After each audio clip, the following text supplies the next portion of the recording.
Dan ya, PT Antam tetap harus mengembalikan 1,1 ton emas atau setara dengan 1,2 triliun rupiah kepada Pak Budi Said. Pak Budi ini tentunya senang dan udah tenang gitu ya. Kalian pikir bisa setenang itu? Ternyata PT Antam ini menolak penundaan kewajiban pembayaran utang atau PKPU yang diajukan oleh Pak Budi. Jadi malam ini kita akan membahas salah satu tokoh Crazy Rich Surabaya yang bernama Budi Said, di mana dia ini membeli emas sebanyak 7 ton.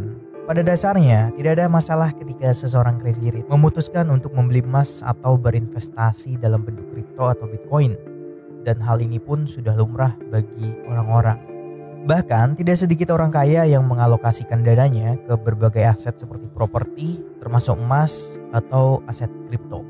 Salah satunya yaitu Pak Budi Said ini. Pak Budi Said ini memilih untuk berinvestasi emas di salah satu perusahaan BUMN, yaitu PT Antam Aneka Tambang. Ya mungkin sebagian dari kalian sudah tahu lah ya dengan ceritanya Pak Budi Said ini. Yang dulunya dia ini membeli emas di PT Antam sebanyak 7 ton. Tapi yang didapatkan hanya 5,9 ton. Dan pada tahun 2021, Pak Budi sempat menggugat PT Antam untuk mendapatkan sisa setoran emas dari PT Antam sebesar 1,1 ton. Dan pada akhirnya, Pak Budi ini pun memenangkan gugatan tersebut. Tapi pada tahun 2024, Pak Budi malah jadi tersangka. So, jadi siapakah Pak Budi Said ini? Mari kita simak di video kali ini.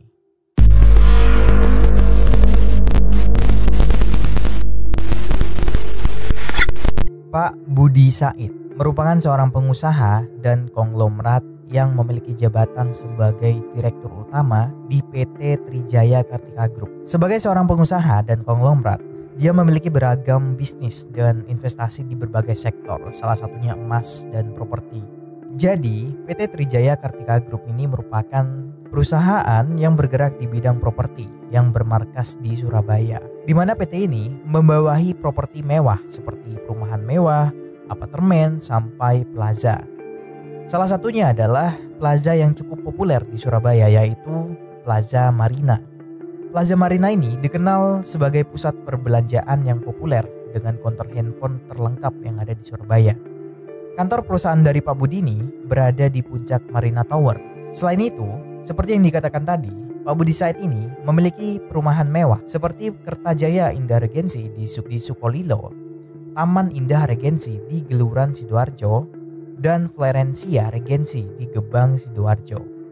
Selain itu, perusahaan ini juga diketahui jadi pengembang apartemen di kota Surabaya bernama Puncak Marina yang berlokasi di Margorejo Indah. Dan sekarang kita akan masuk ke kasusnya. Nah, sebenarnya kasus dari Pak Budi Said ini merupakan kasus lama. Semuanya itu berawal pada bulan Maret 2018. Pak Budi Said selaku pemilik PT Trijaya Kartika Group membeli ribuan kilogram emas melalui broker atau marketing yang bernama Eksi Anggraini selaku marketing dari butik Antam di Surabaya. Diketahui Pak Budi ini mau membeli emas sebanyak 7 ton atau setara dengan 3,5 triliun rupiah. Saat itu Pak Budi Said ini memang diiming-imingi akan diberikan diskon jika dia membeli emas sebanyak 7 ton. Diskonnya itu cukup gede. Kalau nggak salah menurut beberapa sumber itu ada yang 20% dan ada yang 15%. Dan harga yang ditawarkan oleh Eksi Anggraini ke Pak Budi lebih murah dibandingkan harga yang dirilis di situs Antam. Tanpa pikir panjang pun sebagai seorang pengusaha, tentu saja Pak Budi langsung sepakat dan membeli emas sebanyak 7 ton. Tapi nggak tahu gimana ceritanya, tiba-tiba bukannya Pak Budi ini menerima utuh semua emas yang dibeli, tapi dia hanya menerima emas berupa batangan seberat 5,9 ton dan masih kurang 1,1 ton. Padahal Pak Budi ini ngaku dia sebenarnya sudah memberikan uang ke rekening Antam sesuai dengan nominal potongan harga. Dan setelah sekian lama menunggu dan tidak ada kejelasan dari PT Antam, Pak Budi ini pun mencoba mengirimi surat kepada PT Antam cabang Surabaya. Namun hasilnya nihil, sama sekali nggak pernah dibalas gitu. Pak Budi juga sempat mengirimkan surat ke Antam Pusat di Jakarta. Kali ini Pak Budi mendapatkan balasan, tapi balasan itu mengatakan bahwa pihak Antam Pusat tidak pernah menjual emas dengan harga diskon. Dan juga pihak Antam mengatakan kalau pihaknya sudah memberikan hak Pak Budi Said sesuai dengan prosedur. Tentu saja Pak Budi Said yang menerima surat itu langsung merasa ditipu oleh oknum marketing Antam. Dan pada tanggal 7 Februari 2020, Pak Budi ini mengajukan gugatan ke Pengadilan Negeri di Surabaya. Gugatan Pak Budi tercatat dalam gugatan nomor 158-PD-G-2020-PN Surabaya. Singkat cerita, berjalanlah persidangan antara Pak Budi Said dengan pihak Antam. Menurut hakim yang bernama Martin Ginting pada saat itu, hakim memutuskan memenangkan gugatan yang dilayangkan oleh Pak Budi dan memerintahkan Antam untuk mengirimkan kekurangan emas sesuai dengan putusan Pengadilan Negeri Surabaya dengan nomor 158-PDT-G-2020-PN Surabaya. Antam pun tentunya mengajukan banding karena pihaknya merasa sama sekali tidak pernah menerapkan diskon dan hanya bertransaksi dengan harga yang dikeluarkan secara resmi oleh perusahaan tersebut. PT Antam menanggapi gugatan ini dengan menganggapnya tidak masuk akal dan tidak berdasar. Menurut perusahaan Antam, klaim Pak Budi terkait harga diskon dianggap tidak memiliki dasar yang kuat. PT Antam juga menegaskan bahwa gugatan yang diajukan tidak memiliki landasan yang kuat dan mereka merasa bahwa klaim mengenai iming-iming oleh pegawai Antam tidaklah benar. Melalui kuasa hukumnya, PT Antam menyatakan adanya kejanggalan dalam putusan Pengadilan Negeri Surabaya yang memenangkan gugatan sebanyak 1,1 ton emas yang diajukan oleh Pak Budi. Perusahaan tersebut merasa bahwa putusan tersebut tidak mencerminkan fakta-fakta sebenarnya atau ada kekurangan dalam proses hukum yang dijalankan. Kuasa hukum Antam yang bernama Heri Ponto menyatakan penyesalan terkait putusan Pengadilan Negeri Surabaya yang malah menghukum Antam. Menurut Heri, Antam ini sudah menyerahkan semua barang sesuai dengan kuantitas yang dibayar oleh Pak Budi yang mengacu pada harga resmi. Dan Pak Budi juga mengakui telah menerima barang tersebut padahal. Hakim Pengadilan Tinggi Surabaya yang bernama Siswan Driono mengabulkan gugatan Antam dalam putusan Pengadilan Tinggi Surabaya nomor 416-PDT-2021-PT-GY. Selesai? Belum dong. Pada bulan Juni 2022, Pak Budi kembali mengajukan gugatan ke tingkat kasasi Mahkamah Agung. Pada bulan yang sama saat ia kalah di Pengadilan Tinggi Surabaya dengan gugatan bernomor 1666-K-PDT-2022. Beberapa hari kemudian, tepatnya pada tanggal 29 Juni 2022, Mahkamah Agung mengabulkan gugatan Pak Budi Said dan membatalkan putusan banding Antam di Pengadilan Tinggi Surabaya.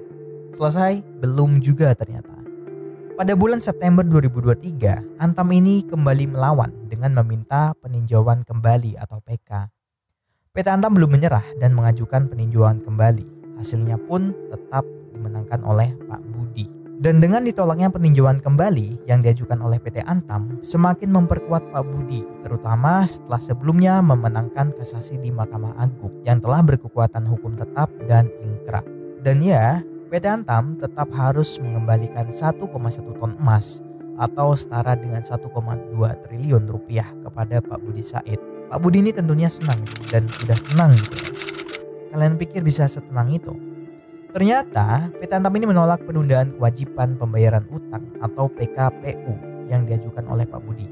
Kuasa hukum Antam yang bernama Fernandes Rajasaur menyatakan penolakan nilai tagihan sebesar 1,2 triliun atau setara dengan 1.100 kg emas. Dan pada bulan Januari 2024 sudah kalah di Pengadilan Surabaya, kalah juga di tingkat Mahkamah Agung. PT Antam lagi-lagi menggugat Pak Budi Said dan ex-karyawannya baik secara data maupun pidana. Ada 5 orang tergugat. Yang pertama tentu saja Pak Budi Said sebagai tergugat 1. Yang kedua, Eksi Anggraini.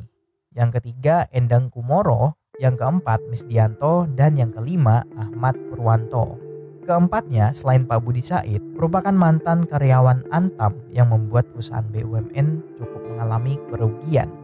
Menurut beberapa informasi, selain di Jakarta, Antam ini juga mengambil langkah hukum di Pengadilan Negeri Surabaya. Bukan gugatan perdata, tapi gugatan pidana. Gugatan itu tercantum dalam perkara nomor sekian-sekian yang gue tampilin di layar kalian pada saat ini. Dan di dalam persidangan itu ditemukan fakta baru bahwa adanya tindak pidana korupsi.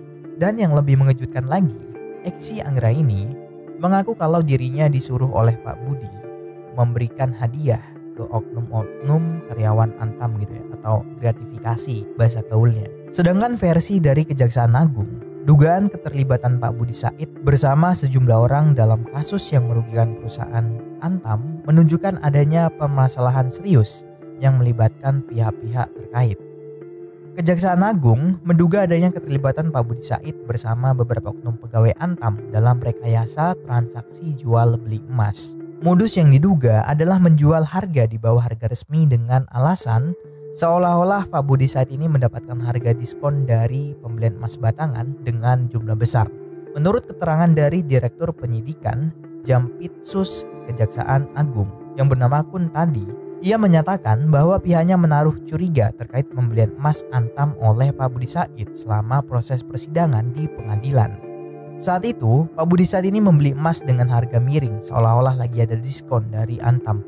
Padahal pada saat itu Antam tidak pernah menerapkan diskon. Nah, untuk menutupi transaksi tersebut, para pelaku ini menggunakan pola transaksi di luar mekanisme yang telah ditetapkan oleh PT Antam. Dan tidak butuh waktu lama, akhirnya Pak Budi Said langsung ditahan dan dinaikkan statusnya jadi tersangka.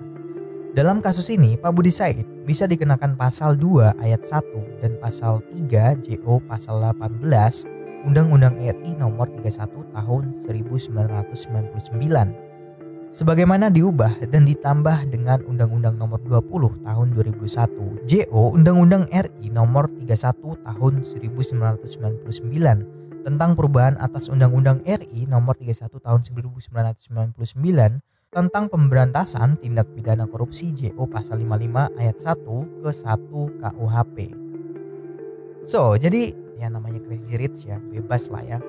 Mau beli emas kayak kripto kayak apa kayak. Tapi yang jelas gue di sini netral dan nggak memihak ke Antam ataupun ke Pak Budi Said. Tapi di sini gue mencoba menceritakan apa yang gue tahu. Dan dari beberapa sumber juga gue sempat mencari-cari informasi. Kalau ada salah kata ataupun kata yang kurang pas atau yang ada yang kurang informasinya, tolong kalian tambahkan di kolom komentar dan gue minta maaf. Yang terakhir, terima kasih sudah menonton video ini sampai akhir.